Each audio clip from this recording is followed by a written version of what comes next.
Então, se você já abriu a sua Bíblia, vamos fazer a leitura de Mateus 24, versos 15 a 28.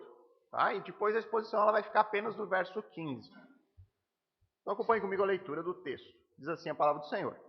Quando, pois, vocês virem, situado no lugar santo, o abominável da desolação de que falou o profeta Daniel, quem lê, entenda, então os que estiverem na Judéia, fujam para os montes. Quem estiver no terraço, não desça para tirar de casa alguma coisa. E quem estiver no campo, não volte atrás para buscar a sua capa. Ai das que estiverem grávidas e das que amamentarem naqueles dias. Orem para que a fuga de vocês não aconteça no inverno, nem no sábado, porque neste tempo haverá grande tribulação, como nunca houve desde o princípio do mundo até agora, e nunca jamais haverá. Não tivessem aqueles dias sido abreviados, ninguém seria salvo. Mas por causa dos escolhidos, tais dias serão abreviados. Então, se alguém disser a vocês, olhem, aqui está o Cristo, ou ali está ele, não acreditem, porque surgirão falsos cristos e falsos profetas, operando grandes sinais e prodígios para enganar, se possível, os próprios eleitos. Eis que eu tenho predito isso a vocês. Portanto, se disserem a vocês, eis que ele está no deserto, não vá lá. Ou se disserem, eis que ele está no interior da casa, não acreditem. Porque assim como o relâmpago sai do oriente e brilha até o ocidente, assim será a vinda do Filho do Homem. Onde estiver o cadáver, aí se ajuntarão os abutres. Irmãos, no texto que nós terminamos de analisar na semana passada, que foram os versos de 9 a 14, nós vimos naqueles versículos um panorama geral do mundo naquele período chamado de tribulação. São aqueles 7 anos que vão anteceder a vinda do Messias para consumar o seu reino. Um período anterior à consumação do reino de todas as coisas, onde Deus vai estar o quê? Agindo nesses 7 anos com a nação de Israel para trazê-los ao arrependimento nacional, que é um pré-requisito para o retorno do Messias e a consumação do reino, e também será um tempo que a Bíblia descreve como um tempo de ira de Deus sobre as outras nações. Então, nesse texto que eu acabei de ler agora, Jesus ele está então oferecendo maiores detalhes sobre aquilo que vai acontecer na segunda metade de 7 anos de tribulação, aqueles 3 anos e meio finais. Sendo que o primeiro grande acontecimento que Jesus coloca como sendo deste período, nós encontramos já aqui no verso 15, com aquilo que é chamado por Jesus de o abominável da desolação. Irmãos, não há como tratar de assuntos como esses sem explicações mais detalhadas. Inclusive, não há como não olharmos para outros textos além disso aqui de Mateus 24. Eu realmente, irmãos, espero conseguir finalizar o capítulo 24 e 25 antes da tribulação, antes do nosso arrebatamento. Eu espero que isso aconteça. Porque demanda um pouco mais de tempo, demanda eu estar explicando detalhes acerca porque senão vai ficar tudo muito vago, né? Eu tento aqui, o desafio para mim é trazer pregações que tenham o início, meio e fim, para que alguém que venha possa ter uma mensagem para levar para casa. Mas não é um assunto desconexo, né? É um assunto que precisa de um entendimento mais amplo, de um quadro mais amplo de todas essas coisas. Então, é inevitável que eu vou aqui trabalhar com mais cuidado e com mais tempo alguns detalhes que eu considero ser importantes. Então não há como passar aqui pelo verso 15 sem explicar detalhadamente o que isso significa. O que é esse sinal chamado por Jesus de o abominável da desolação. Então espero que eu consiga terminar antes do arrebatamento, tá? Mas se isso não ocorrer, você pelo menos vai poder ter uma noção básica aqui dos eventos que vão ocorrer neste período futuro. E não são poucas, irmãos, as explicações e as interpretações que são dadas aqui nesse verso 15 por vários ramos da teologia, por várias correntes aí teológicas. E obviamente eu não vou ter como abordar todas elas, nós não estamos aqui num curso de teologia. Nós estamos aqui num domingo de culto onde a palavra está sendo exposta. Então, eu vou tentar aqui, e aqui eu vou me comprometer com isso, de pelo menos enchê-los da palavra, né? Abarrotá-los de palavra, né? Do que a Bíblia fala sobre esse assunto. Mas eu não vou expor as posições, e sim aquilo que eu considero ser a posição que melhor interpreta os textos naquilo que a gente tem constantemente batido, de uma maneira histórica, gramatical e literal. Tá? Tentar fazer isso desprendido de tradição, desprendido de preferências pessoais, mas tentar expor aquilo que a Bíblia diz. Então, que você consiga chegar a esse entendimento. Eu quero que você possa analisar comigo os textos e chegar ao ponto de dizer, olha, eu concordo com o pastor, de fato o texto parece ir para este caminho. Ou então, eu discordo. Olha, eu não acho que o pastor está indo no caminho melhor, eu acho que tem outras posições que são mais coerentes com aquilo que o texto nos diz. Então, para isso, irmãos, eu vou propor aqui nesta manhã responder 3 perguntas cruciais sobre o abominável da desolação. Primeira pergunta que nós vamos tentar responder: quem é ele? Quem é ele? Ou o que é ele, né? Qual é o seu significado? Qual a sua identidade? Talvez, mais especificamente, qual o seu nome? Quem é o abominável da desolação? Segunda pergunta crucial aqui: o que ele fará? Quais as ações acompanharão este ser abominável ou esta abominação? E terceiro, como ele será recebido? Como as pessoas reagirão diante dele? Como o mundo vai agir diante desta pessoa ou deste acontecimento? São as 3 perguntas. Quem é ele? O que ele fará? E como ele será recebido? Então, que Deus nos conduza aqui para atingirmos essas respostas. Vamos orar mais uma vez antes de prosseguirmos. Amado Pai, soberano Deus, mais uma vez nós nos colocamos diante da Tua palavra. Sabemos, Deus, das nossas limitações, sabemos das nossas dificuldades, de inúmeras barreiras que nós temos que transpor para chegarmos a uma compreensão correta do texto bíblico. Nós confiamos, Senhor, plenamente em Ti, na Tua palavra, nessas verdades fundamentais para as nossas vidas, entendendo que aquilo que de fato importa a nós é encontrarmos o caminho da salvação, que é encontrado biblicamente apenas em Jesus Cristo, nosso Senhor e Salvador. Mas que o Senhor nos guie nesses menores detalhes, nessas questões que muitas pessoas divergem, mas nós sabemos que o Senhor nos revelou para o nosso bem. Nós sempre podemos retirar lições importantes de qualquer palavra, de qualquer letra das Escrituras. Então, que o Senhor nos ajude nisso aqui nessa manhã. É o que pedimos em nome de Cristo. Amém. Primeira pergunta, então, queridos. Quem é ele? O verso 15 nos diz que quando, pois, vocês virem situado no lugar santo o abominável da desolação de que falou o profeta Daniel, quem lê, entenda. Então, a primeira informação aqui que nós podemos notar no versículo é este pois aqui. O texto começa, quando, pois.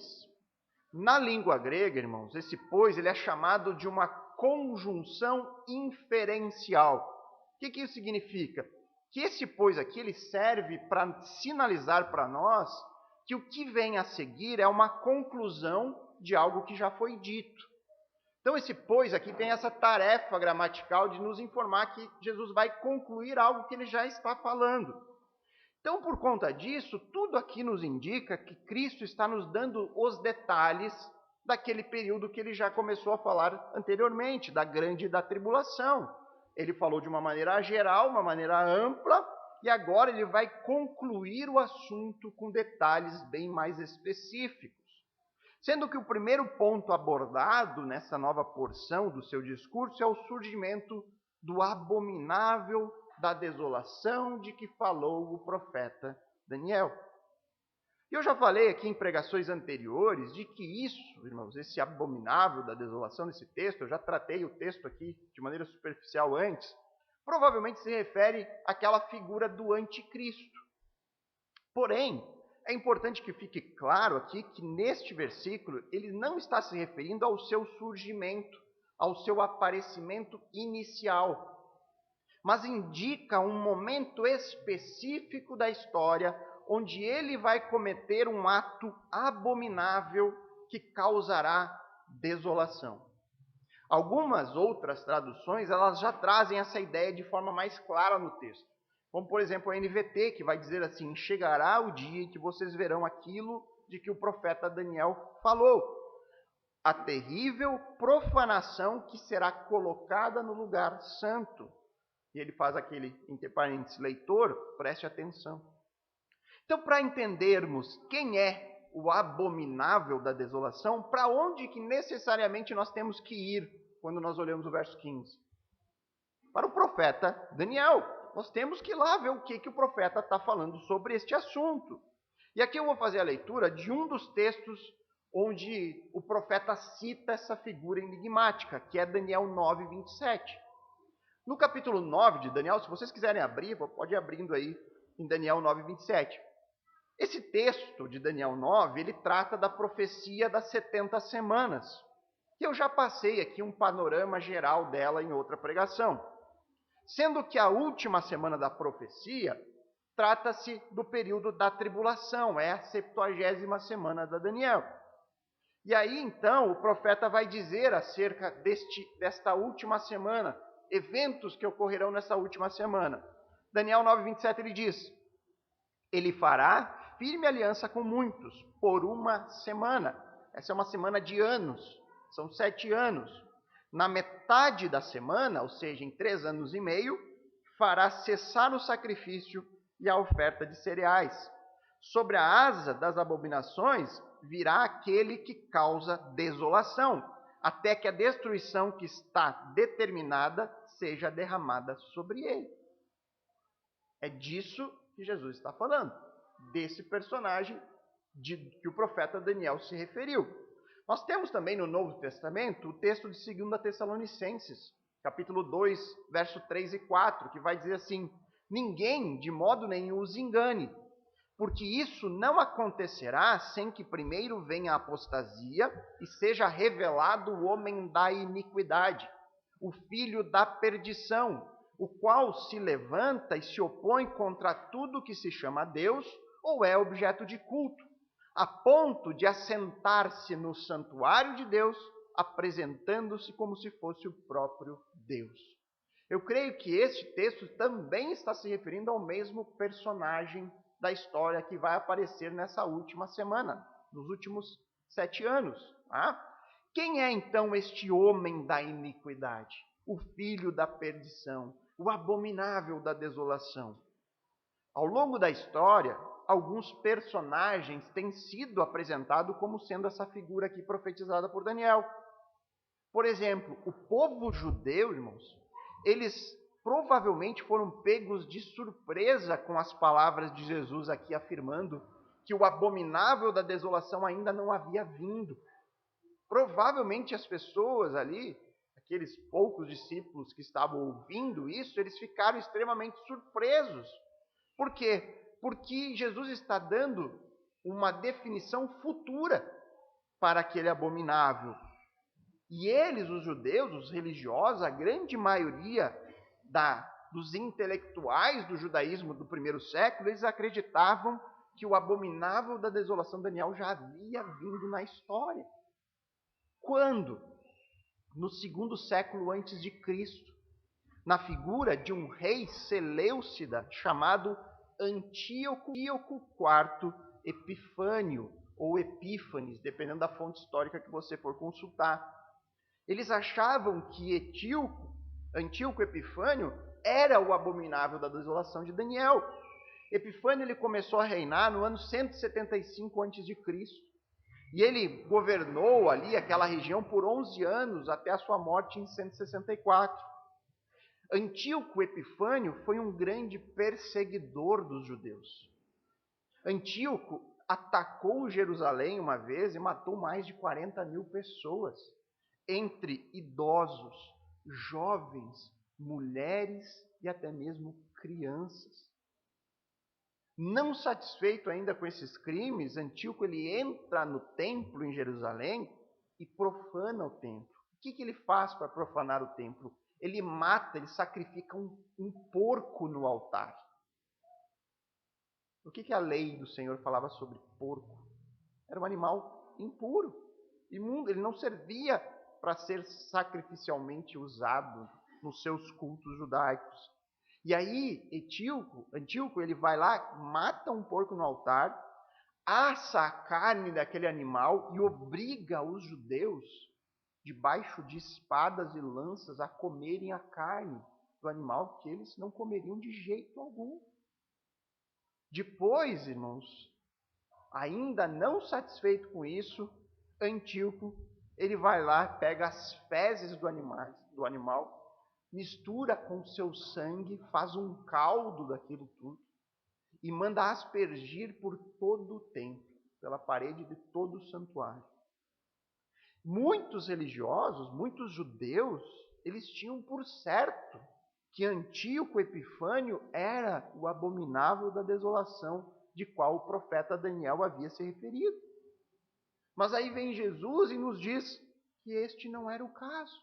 Não era ele. A profecia de Daniel não tratava dessa figura histórica. E é aqui, irmãos, que eu acho que se encaixa essa nota editorial que Mateus faz no texto. Quando você lê em parênteses ali, quem lê entenda, isso aqui foi Mateus, quando escreveu, quem colocou ali entre parênteses. Então Mateus aqui ele está chamando a atenção do seu leitor, que é o público judaico, o público judeu que ele tem em mente alcançar, e ele está lhe dizendo, olha, preste atenção, porque a profecia de Daniel não se trata de quem vocês imaginavam que se tratava. Não é Antíoco, é outra pessoa. Quem lê, entenda, preste a sua atenção sobre isso. E não sendo Antíoco Epifânio, quem mais então poderia ser? Outra opção frequentemente apresentada, irmãos, é que a profecia do abominável da desolação se cumpre na destruição de Jerusalém no ano 70 depois de Cristo. Muitas pessoas enxergam na figura do general romano Tito, que conduziu o seu exército, que assassinou inúmeros sacerdotes diante do altar e que promoveu a desolação do templo, ou seja, a sua destruição completa, como sendo o cumprimento pleno da profecia de Daniel. Só que quando a gente olha para o texto, de uma maneira mais superficial, pode até parecer fazer sentido. Você diz, nossa, é verdade. De fato, aconteceu a desolação. O templo foi destruído, tudo conforme Jesus está dizendo. Agora, qual é o problema de nós apontarmos a destruição do ano 70 como sendo o cumprimento dessas palavras de Jesus e do profeta? O problema, irmãos, é que nem a figura do general Tito e nem os eventos relacionados à destruição do templo no ano 70 se encaixam de maneira perfeita nos detalhes da profecia de Daniel. Depois, quando nós vamos ver a segunda pergunta, o que ele fará, isso vai ficar ainda mais claro. Além de que, irmãos, as descrições que nós temos do anticristo, feitas pelo apóstolo João em Apocalipse, são revelações escritas depois do ano 70. Então, quando nós olhamos para o quadro mais amplo, olhamos para o quadro completo, um olhar mais amplo das profecias, parece que o mais provável mesmo é que nós devemos esperar o cumprimento da profecia do abominável da desolação como algo ainda futuro. Como algo que ainda vai acontecer. Por quê? Porque ainda não se encaixa completamente naquilo que o profeta Daniel falou. Isso vai ficar mais claro a seguir. Então, quando nós olhamos para o futuro, a resposta para a nossa primeira pergunta aqui, quem é ele? Quando a gente pensa, isso não se cumpriu ainda perfeitamente da maneira como os profetas anunciaram. Então, quem é essa pessoa? A resposta é, não sei. Não tenho nenhuma ideia. Várias pessoas gostam de chutar quem será essa figura, uns falam que sempre que tem um novo Papa, é o Papa. Aparece um novo líder, um novo presidente dos Estados Unidos. É o Trump, antes era o Obama. Toda hora estão indicando, o possível anticristo. A verdade, irmãos, é que nós, se eu estiver certo quanto à cronologia, nós não vamos nem saber. Seremos arrebatados antes disso e nós não o conheceremos. A não ser que onde nós estivermos nos ares com o Senhor, a gente tem internet lá. A gente vai poder consultar, literalmente nas nuvens, né? Fazer uma pesquisa de dados nas nuvens, né? Quem é que é o cara? Apareceu aí, quem é ele, né? Vamos ver a foto. Tá, então nós não sabemos quem é essa pessoa, apenas esperamos que ela vá aparecer em algum momento no futuro. A segunda pergunta que nós vamos responder aqui, o que ele fará? Né? Quais serão as ações dessa pessoa? O homem da iniquidade, o filho da perdição, lá de 2 Tessalonicenses, ele fará algo abominável e que causará uma grande desolação. É isso que ele fará. Qual é o significado da palavra desolação? É uma grande destruição, ruína, devastação, transformar um lugar habitado em um lugar deserto. É isso que significa desolação. E como eu disse antes, irmãos, quando a gente olha para a questão da destruição do templo, que Jesus profetizou que aconteceria, e a gente vai e olha para o ano 70, né, o que aconteceu lá, a destruição de Jerusalém pelo Império Romano, parece de fato que a profecia se cumpre ali.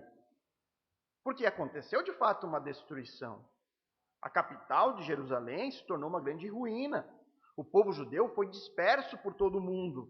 O templo, que antes era habitado, se tornou um monte de escombros. Ele está agora deserto. Mas qual é o problema da interpretação? De colocarmos o cumprimento nesses eventos do ano 70. Jesus ele está falando do abominável da desolação, conforme foi citado pelo profeta Daniel. Este é o problema. O problema é que o cumprimento tem que se encaixar na profecia lá do profeta Daniel. E aí nós voltamos ali um pouquinho para Daniel 9. Daniel 9, 27, ele diz, ele fará firme aliança com muitos por uma semana. Na metade da semana fará cessar o sacrifício e a oferta de cereais. Sobre as asas das abominações virá aquele que causa desolação, até que a destruição que está determinada seja derramada por ele. E aqui eu pergunto, nós encontramos na história, nos eventos do ano 70, ou em qualquer outro lugar, esta firme aliança sendo concretizada e depois sendo quebrada por um período de 3 anos e meio? A resposta é não, nós não encontramos isso acontecendo na história. Depois, irmãos, vamos para o capítulo 11 de Daniel, onde nós temos mais informações sobre este momento onde o acordo é quebrado.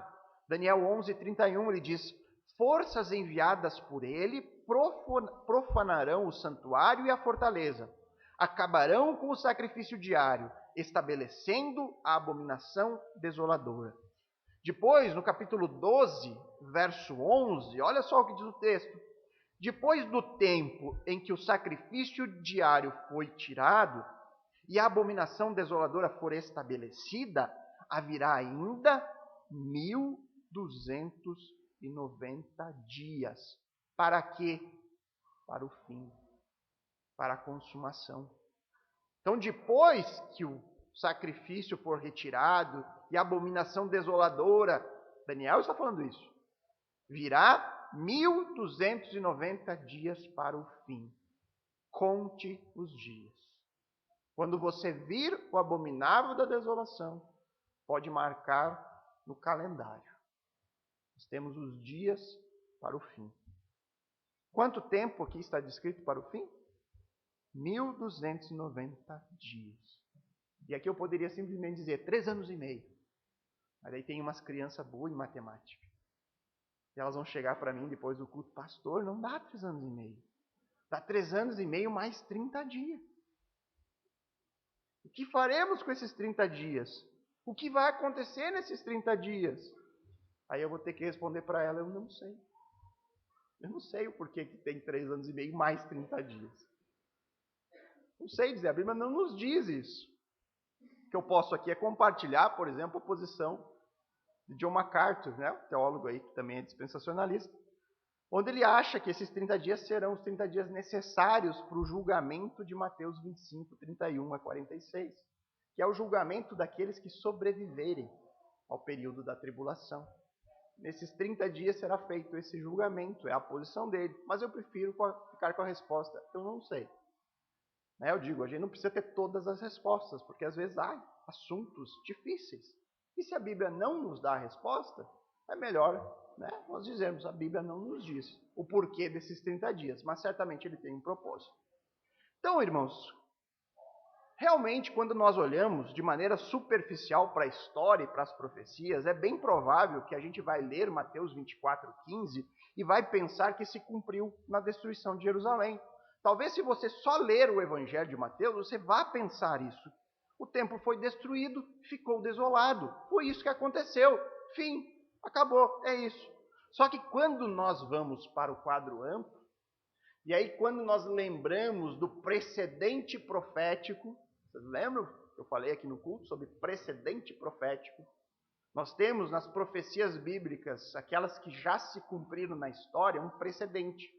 Quando nós olhamos o cumprimento das profecias, olhamos a profecia e o cumprimento, o que nós vimos? É literal.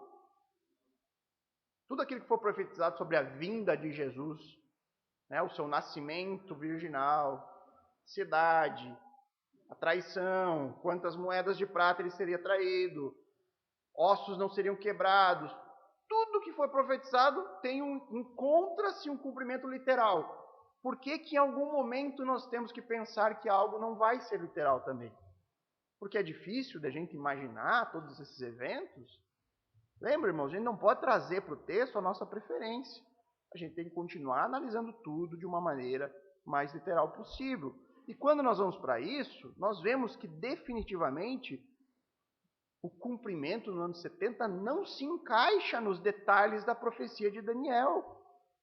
Por isso é que nós devemos esperar um cumprimento ainda futuro, porque não se encaixa. Há semelhanças, há questões parecidas?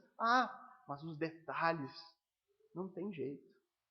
Você vai ter que dar uma cambalhotinha. Mas esses 1290 dias para o fim. Mas veja só, esses dias, na verdade, é só um exemplo de um longo tempo. Não. É melhor a gente dizer, olha, não entendi, não sei, eu vou estudar mais. Tá?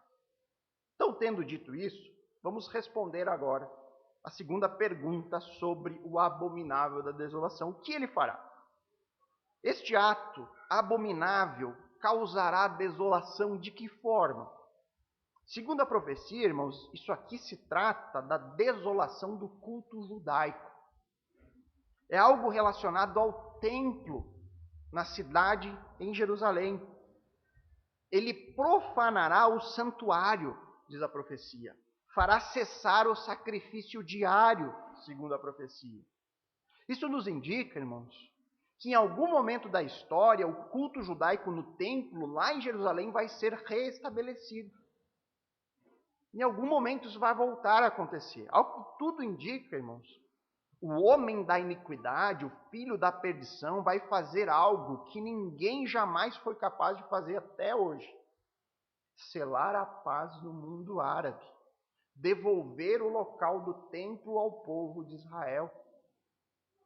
Hoje, lá no local do templo, o que tem lá? A imagem aqui mostra. O que é isso aqui? É o templo? Não, isso aqui é uma mesquita. O islamismo está no controle do local onde seria o templo judaico, o templo em Jerusalém. Não existe culto judaico em nossos dias. Hoje a religião judaica, ela tem a sua base no estudo das escrituras nas sinagogas. E por que não existe culto judaico? Porque o culto judaico só pode acontecer no templo. Mas pastor, não dá para fazer culto judaico no templo de Salomão, lá de Edir Macedo, de São Paulo? Está lá uma réplica, é só entrar lá e começar o sacrifício. Infelizmente não dá. Por que não dá? Porque o templo ele tem que estar no local onde Deus ordenou que ele fosse construído. Deus disse onde é que seria o templo. Quem é que sabe o local? O Monte Moriá. Foi o local onde Deus indicou que deveria ser construído. Ele indicou para Davi lá, mostrou. Monte Moriá, é aqui que você vai construir o templo. Só naquele local pode ter culto judaico. Nenhum outro. Então, nós podemos inferir disso tudo, irmãos, que o anticristo, ele fará um acordo, uma firme aliança, no sentido de conseguir apaziguar os ânimos mundiais em relação a esse local, que é alvo de disputa e de guerra.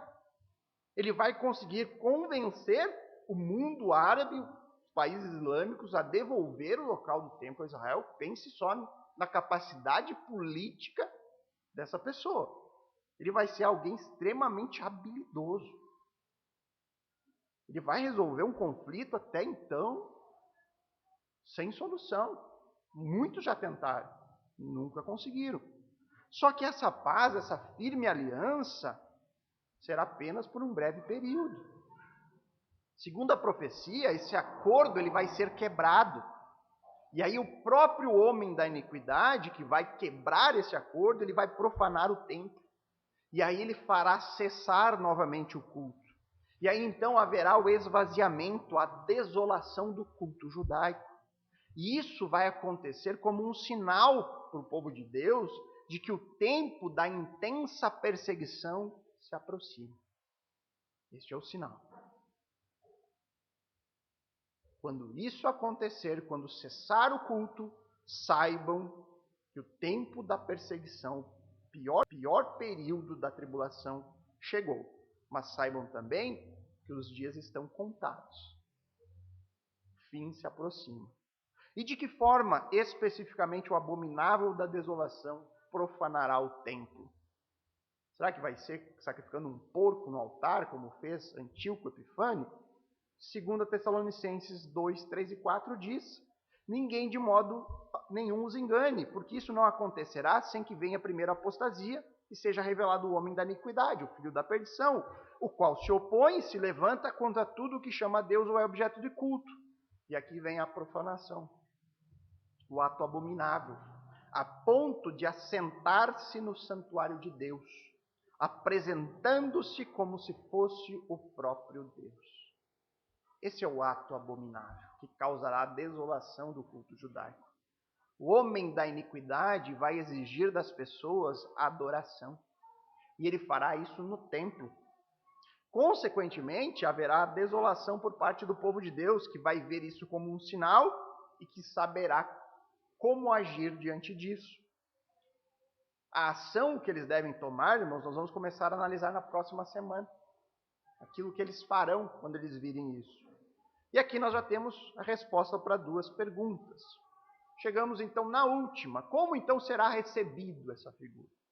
Como as pessoas reagirão a este homem que cometerá um ato abominável contra Deus? Como as pessoas reagirão a este homem que vai se levantar contra o Senhor e o seu povo? Vai se apresentar como se fosse o próprio Deus? E aqui eu vou ler a descrição do apóstolo João em Apocalipse 13, versos 2 a 8. A descrição que João faz do anticristo. Apocalipse 13, versos 2 a 8. Ele diz: a besta que eu vi era semelhante a leopardo, com pés como de urso e boca como de leão.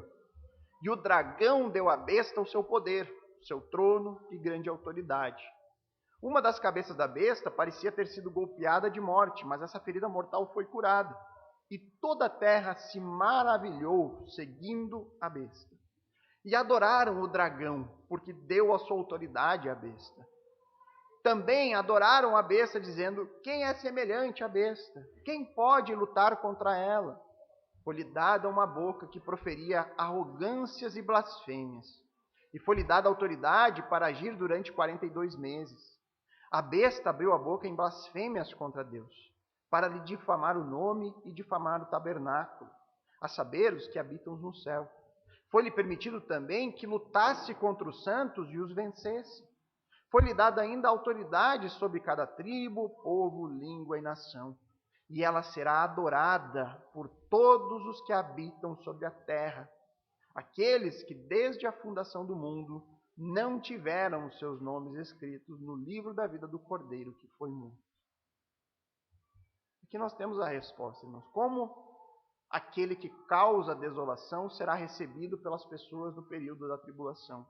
Segundo o texto de Apocalipse, a besta, a fera, o anticristo será adorado. receberá adoração por parte de todas as pessoas, todos os povos, língua e nação. Só haverá, segundo o texto, um grupo de pessoas que não prestará reverência ao homem da iniquidade.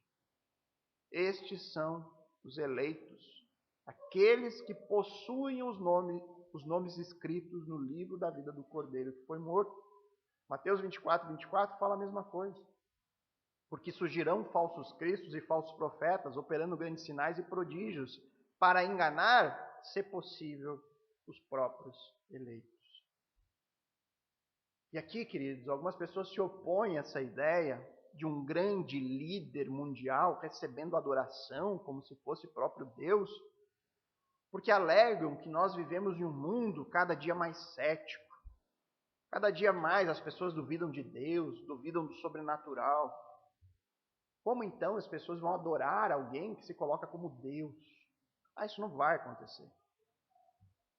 Será mesmo, irmãos, que esse é um bom motivo para questionarmos a profecia? Olhe ao redor e veja o mundo mergulhado no culto à personalidade. Veja a adoração que muitos artistas, atletas, cantores, líderes religiosos, até mesmo políticos, recebem nos nossos dias. São adorados. As pessoas vão lá, choram quando vem a pessoa. Colocam toda a sua esperança da sua vida, toda a sua energia em cima daquele ser, daquela personalidade, daquela criatura. O que é isso senão um ato de adoração? Você acha realmente que será difícil uma pessoa ser adorada como um salvador? Tenta imaginar o cenário, irmãos, deste tempo da tribulação. Jesus já deu ali as marcas deste mundo, deste período. Nós vamos ter guerras, vamos ter fome, vamos ter terremotos, catástrofes, pessoas vão estar morrendo. E aí se levanta um grande líder mundial, com uma habilidade política nunca antes vista. Um carisma provavelmente inigualável. E aí, de alguma forma, este grande líder vai ser ferido gravemente. É o que o texto nos diz. Mas ele sobrevive. E aí ele passa a realizar coisas que são indiscutivelmente sobrenaturais. Haverá milagres claros, visíveis. Se hoje tantas pessoas são seguidas aí por curado de dor de cabeça e dor de barriga, você imagina alguém que faz de fato milagres inquestionáveis.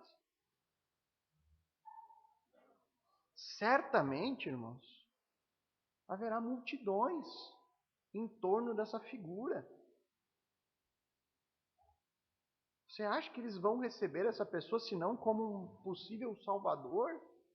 Estamos enfrentando tantas dificuldades nesse tempo, aí vem um cara que faz milagre, que fala muito bem, que tem uma capacidade de unir pessoas irreconciliáveis.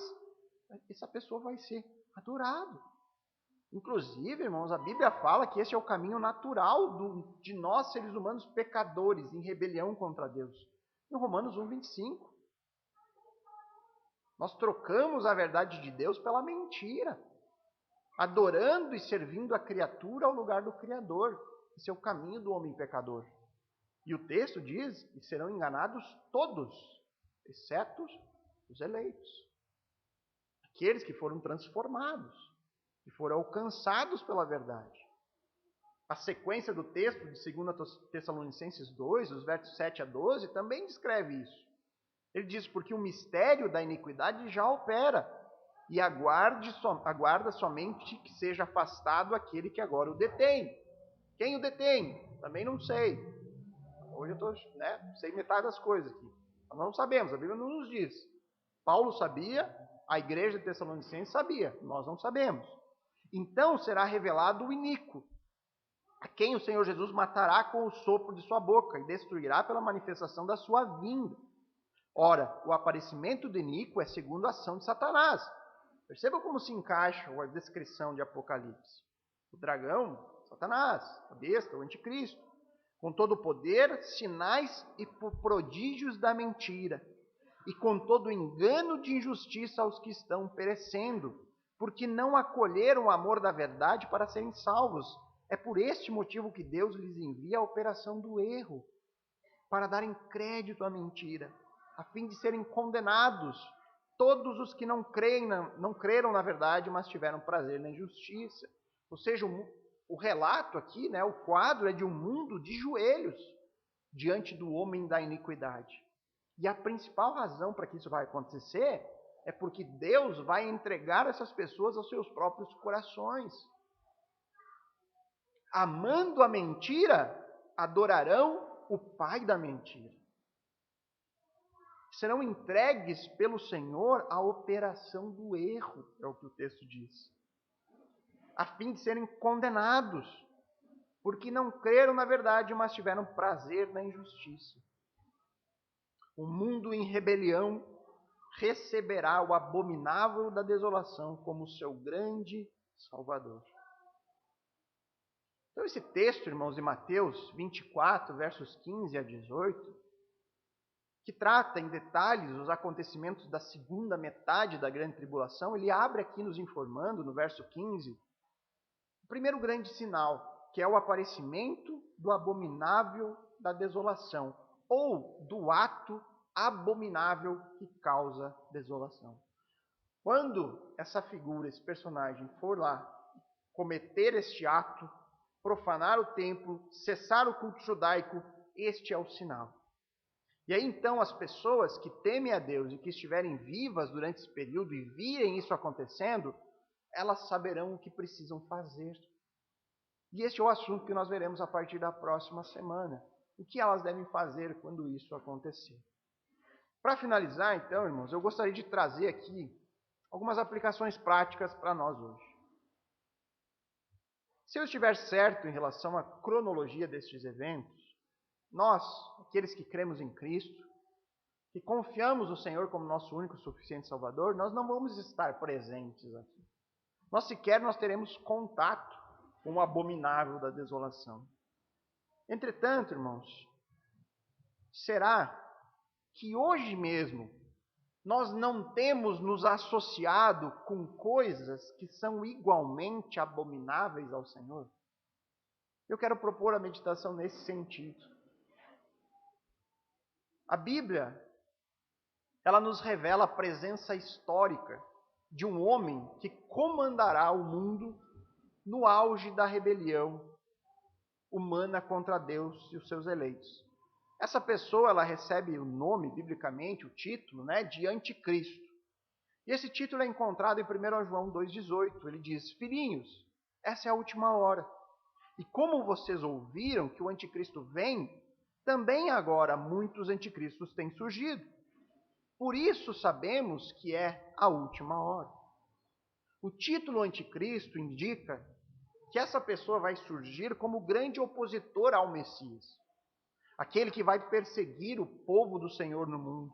Aquele que fará coisas abomináveis contra Deus. O homem da iniquidade, o filho da perdição. E, em certo sentido, todos nós nascemos com esse mesmo espírito de oposição que caracteriza essa pessoa, esse líder mundial, que vai surgir em algum momento da nossa história. Todos nós nascemos em um estado de rebelião, de alienação de Deus. Este estado de anticristo, ele muda apenas quando Deus opera um milagre da conversão em nós.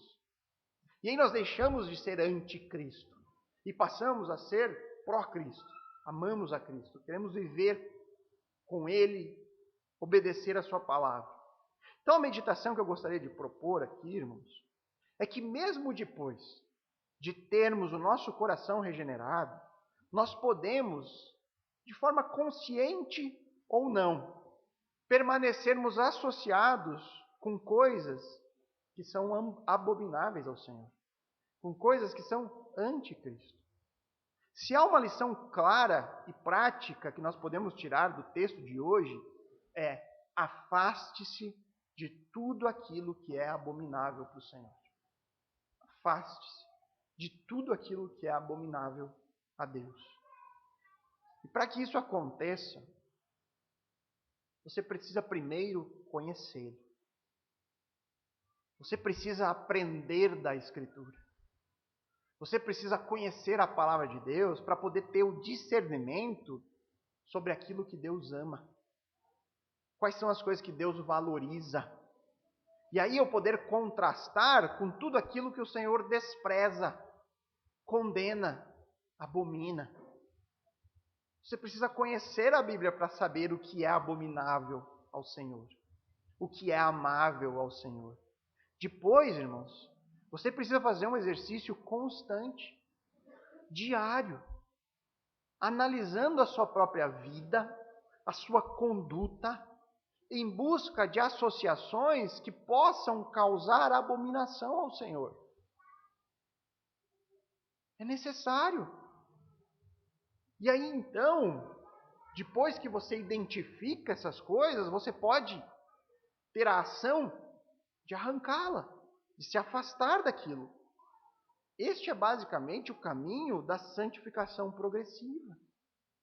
Esse processo que nós iniciamos no momento da conversão, a partir do momento que eu creio, até a volta do Senhor Jesus, até a nossa morte, onde diariamente nós estamos progredindo, nos transformando cada vez mais semelhantes a Cristo e não ao oposto dele. Hebreus 12:14 diz que sem santificação ninguém verá o Senhor. E eu quero chamar a sua atenção em relação a isso. Porque às vezes, irmãos, a nossa vida ela pode entrar em uma espiral de religiosidade. Uma espiral de religiosidade que faz nos tornarmos insensíveis para esse progresso da santificação. O que eu quero dizer com isso? Que você pode crer em Cristo verdadeiramente, confessar sua fé no Senhor, depositar sua confiança nele. E aí, você percebe a necessidade de se unir a uma congregação. E você se une a outras pessoas que creem da mesma forma. E aí você começa a perceber que você precisa ter uma vida de devocional diária. Onde você precisa conhecer das Escrituras, você precisa se dedicar em oração. E tudo isso se torna uma rotina na sua vida. Você crê em Cristo. Você entende a importância do congregar. Você entende a importância de se dedicar diariamente. Mas isso se torna rotineiro. E aí você se acomoda nessa rotina. De tal forma, irmãos, que algumas áreas da sua vida que ainda necessitam de arrependimento e mudança de atitude, elas nunca são alcançadas. Porque você se acomodou nesse estado de vir à igreja, louvar o Senhor, orar um pouquinho todo dia, ler as Escrituras um pouquinho todo dia, e você entra nesse espiral de rotina religiosa. E aí áreas onde você ainda está associado com coisas abomináveis, você se torna incapaz de afastá-los da sua vida. Certamente todos nós aqui temos isso, irmãos, em algum grau e medida. Por quê? Porque se nós estamos em um processo contínuo, nós ainda não somos perfeitos. Nós ainda temos coisas a melhorar, a nos parecermos mais com Cristo. A santificação não termina neste mundo. Se alguém achar que já é santo, então Deus esqueceu de te arrebatar antes, né? Nenhum de nós, todos nós temos coisas para aprender. Todos nós temos áreas na nossa vida que precisam ser transformadas para a glória de Deus. Possivelmente, todos nós aqui temos associações com coisas que desagradam ao Senhor, que são abomináveis a Ele. Pode ser um hábito, pode ser pensamentos, amizades, paixões, desejos, planos sobre o futuro. Pode ser inúmeras coisas. E eu estava meditando sobre isso em casa e pensando, nossa, como escapar disso? Como escapar desse espiral religioso? Dessa coisa de você achar que está no caminho certo e não tem mais nada para vasculhar na sua vida. Como fugir disso? E me veio à mente Jonathan Edwards, teólogo famoso do século XVIII. Alguém que me parece que entendia isso de maneira muito clara. Tanto ele sabia disso, desse perigo, dessa espiral religiosa, que ele formulou as suas 70 resoluções. Ele formulou lá 70 propósitos pessoais pelos quais ele se esforçaria em lutar para alcançar a santidade. Ele fez essas resoluções justamente para se manter longe desse estado de conformismo com a sua própria situação e não ficar confortável na sua religiosidade. Eu vou trazer aqui, irmãos, apenas algumas dessas resoluções que podem certamente nos ajudar aqui a construir sobre nós essa ideia bem clara de que nós precisamos igualmente nos afastarmos de tudo aquilo que é abominável a Deus. Jonathan Edwards disse assim em uma delas: resolvi não fazer qualquer tipo de coisa, seja na alma ou no corpo, em pensamento ou atitudes, maior ou menor, insignificantes ou significantes, senão o que tende para a glória de Deus. Resolvi. Ele escreveu lá, era pessoal, irmãos. Talvez ele nunca imaginou que isso fosse se tornar público e ajudar tanta gente nessa mesma caminhada. Mas ele botou: eu resolvi que a partir de agora eu vou me esforçar a tudo que eu for fazer, seja o mais insignificante, você pode usar 1 Coríntios, comer e beber, seja coisas significantes, influenciar a vida das pessoas ao meu redor. Eu não vou fazer nada que não seja para a glória de Deus. Depois ele diz: resolvi nunca perder nenhum momento do meu tempo, mas antes usá-lo da maneira mais proveitosa que eu puder. Em tempos de rede social, internet, enxurrada de entretenimento, você imagina colocar isso aqui em prática na nossa vida, irmãos? Só essa resolução. Resolvi nunca mais desperdiçar o meu tempo. A sua vida mudaria por completo. Eu tenho certeza disso. As nossas vidas mudariam por completo. Depois ele diz: resolvi nunca fazer qualquer coisa que eu temesse fazer, se esta fosse a última hora da minha vida. Será que se eu vou fazer algo, será que se eu fosse ter um encontro com Deus e prestar conta da minha vida agora, eu faria isso também? Um freio na nossa própria iniquidade. Eu não vou fazer nada que eu poderia temer de fazer diante de Deus. Pois ele diz também: resolvi me esforçar para encontrar objetos apropriados para a minha caridade e generosidade. E aqui ele fala dos recursos que Deus dava a ele. Será que a maneira como eu administro aquilo que Deus tem me dado glorifica a Deus? Será que na minha planilha dos meus gastos, se Deus olhasse para ela, ele seria glorificado? Será que se um incrédulo visse a maneira como eu uso meus recursos, aquilo pregaria o Senhor a ele? Seria um testemunho? Ou eu uso para mim mesmo?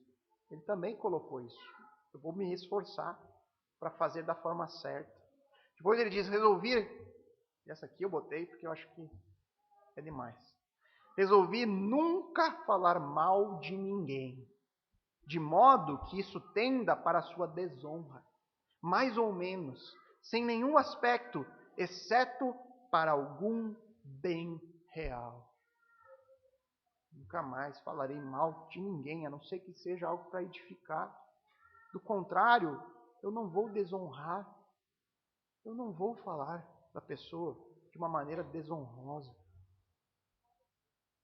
Resolvi inquirir todas as noites, quando estiver indo para a cama, onde eu tenho sido negligente, quais pecados cometi e em que tenho negado a mim mesmo.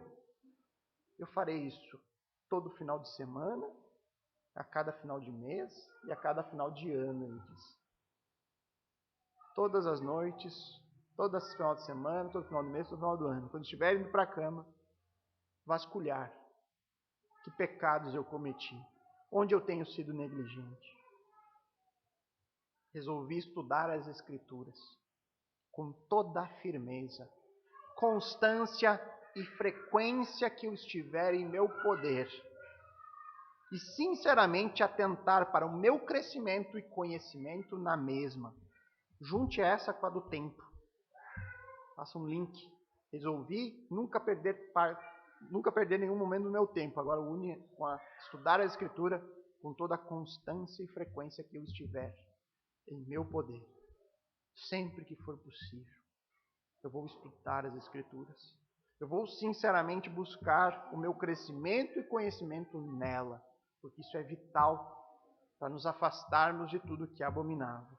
Por último, resolvi que me esforçarei ao meu máximo para negar tudo aquilo que não é mais agradável para o bem, e universalmente doce, e benevolente, tranquilo, pacífico, contente, compassivo, generoso, humilde, manso, modesto, submisso, comprometido, diligente e trabalhador, caridoso, equilibrado, paciente, perdoador, temperante, sincero, e fazer tudo em todos os momentos em que tal temperamento pode conduzir-me.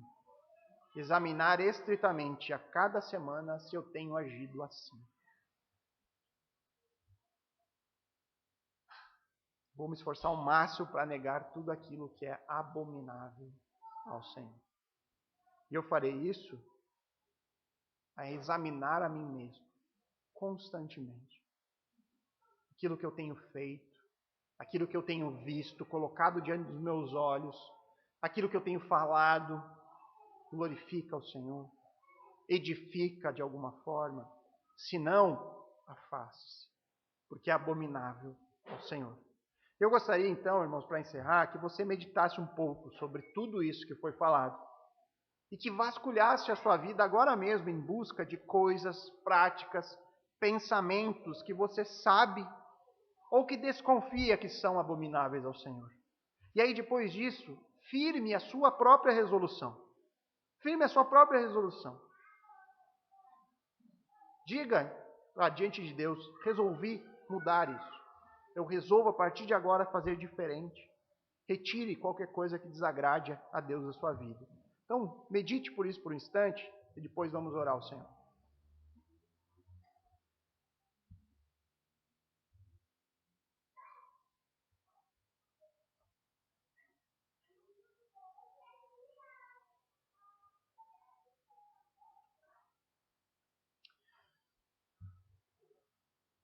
Bondoso Pai, amado Deus, obrigado, Senhor, mais uma vez pela palavra do Senhor que está diante de nós, e nós podemos aqui juntos tentar compreender um pouco mais dela, mesmo diante das dificuldades, mesmo sabendo que é um texto bastante debatido, bastante controverso. Mas em especial, Senhor, eu peço que o Senhor grave no nosso coração a aplicação prática que nós podemos retirar dele aqui. A necessidade que nós temos como filhos teus de nos afastar de tudo aquilo que é abominável a Ti. De nos afastarmos de tudo aquilo que não lhe traz honra. Mas que a gente consiga, que a gente tenha forças de ao menos de tentar amar o Senhor de todo o nosso coração, com toda a nossa força, toda a nossa vontade. Buscar, Senhor, sermos obedientes a Ti e vivermos nesse caminho de santificação que necessariamente precisa ser progressivo, de crescimento dia após dia. Nos ajuda a não deixarmos um único dia, Senhor, sem examinarmos as Tuas Escrituras, sem colocarmos as nossas petições diante de Ti. Nos dê força, Senhor, porque nós sabemos que somos seres inconstantes. Sabemos que dias nebulosos eles chegam, mas que nesses dias a gente possa ter a certeza que o Teu Santo Espírito intercede por nós. Que nós estamos firmes e que nada pode nos separar do Teu imenso amor. Nos ajuda nesses dias a olhar para a cruz e enxergar, Senhor, Teu enorme amor por nós, de tal forma que nos entregou o Seu Filho para morrer em nosso lugar. Nos ajuda a confiarmos que o Senhor não nos prometeu um mundo sem dificuldades, mas nos prometeu que o Senhor estaria conosco todos os dias. Mas que para isso, Pai, a gente possa, de fato, nos afastarmos de tudo aquilo que é abominável, para que a gente possa estar cada vez mais próximo a Ti. Esse é o nosso desejo, é a nossa oração aqui, Senhor, em nome de Cristo. Amém.